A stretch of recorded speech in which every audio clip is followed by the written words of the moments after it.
Ta parole, Seigneur, est lumière. Gloire et louange à toi. Ta parole, Seigneur, nous libère. Gloire et louange à toi. Ta parole aujourd'hui nous fait vivre. Et selon saint Luc.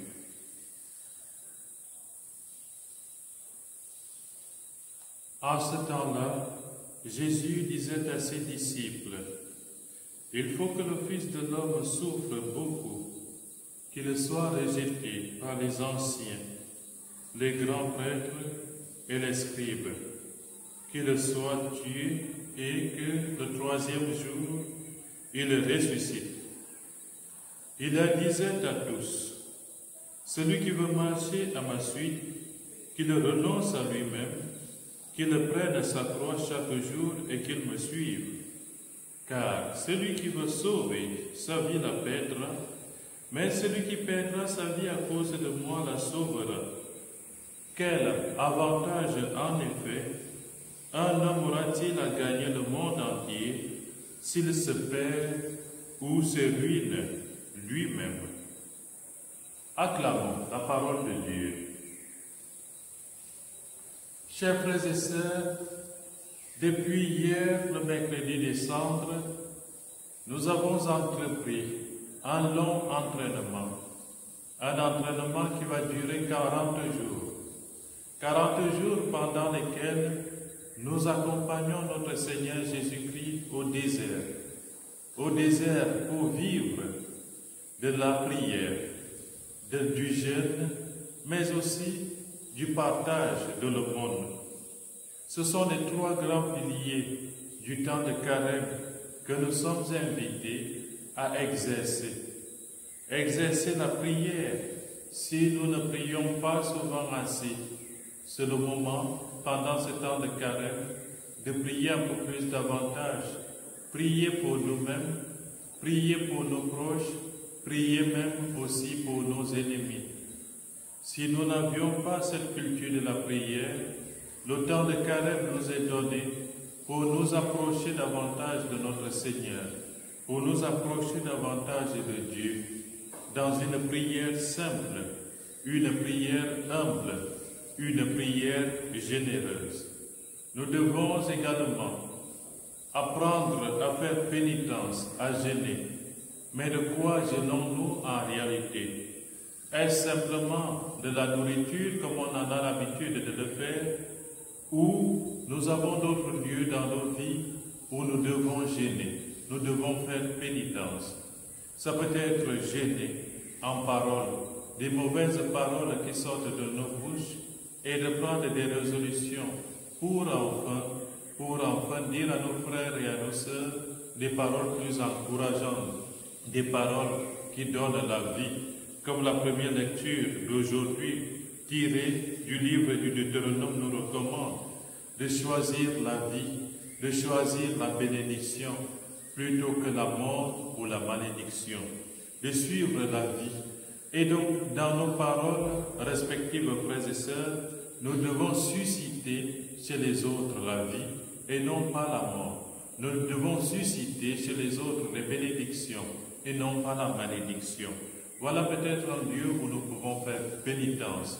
Faire pénitence et se décider pendant ce temps de carême à ne donner à nos frères et sœurs que des paroles qui conduisent à la vie, des paroles qui ouvrent la vie, des paroles qui redonnent la joie et la paix du cœur.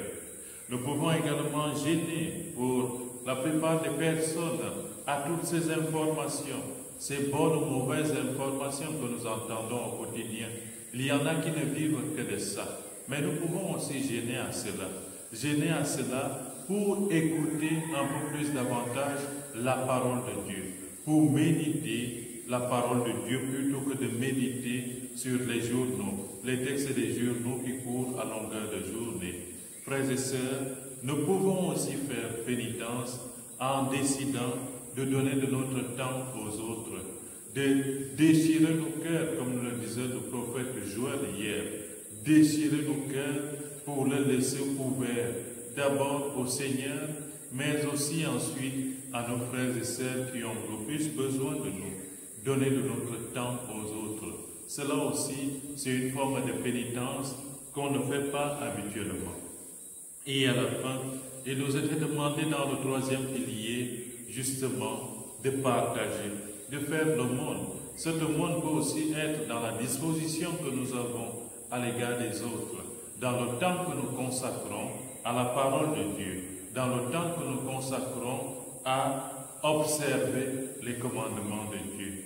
Faire au monde, ce n'est pas d'abord donner certes de l'argent ou de la nourriture à nos frères et sœurs qui ont faim, habiller les pauvres, visiter les malades. Voilà en d'autres termes une autre manière ou d'autres façons de faire le monde aujourd'hui. Et les textes que nous avons justement nous conduisent à mieux vivre ce temps de carême, à mieux vivre ces trois piliers. Ces trois piliers que notre Saint-Père, dans sa lettre de carême 2021, a liés avec les trois grandes vertus théologales que sont la foi, l'espérance et l'amour. La foi et l'espérance et l'amour liés justement à la prière, à la pénitence et à l'aumône que nous pouvons faire à nos frères et sœurs.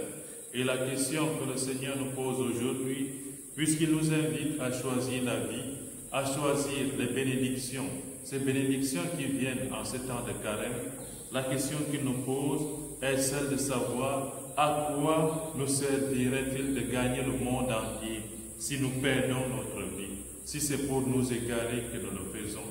Frères et sœurs, en d'autres termes, apprenons à gagner certes le monde entier et surtout, apprenons à gagner le cœur de Dieu, la confiance de Dieu, à gagner le cœur de nos frères et sœurs, pour que, lorsque ce jour viendra, le jour de la mort et de la résurrection du Seigneur, nous puissions rester debout, debout plein de confiance comme sa mère au pied de la croix, debout avec la Vierge Marie pour dire, oui, nous avons souffert ou nous souffrons, mais nous espérons en Dieu. Nous croyons que le Seigneur Jésus, comme il nous l'a promis, est venu certes pour souffrir, pour mourir sur une croix, mais aussi et surtout pour ressusciter et nous entraîner avec lui.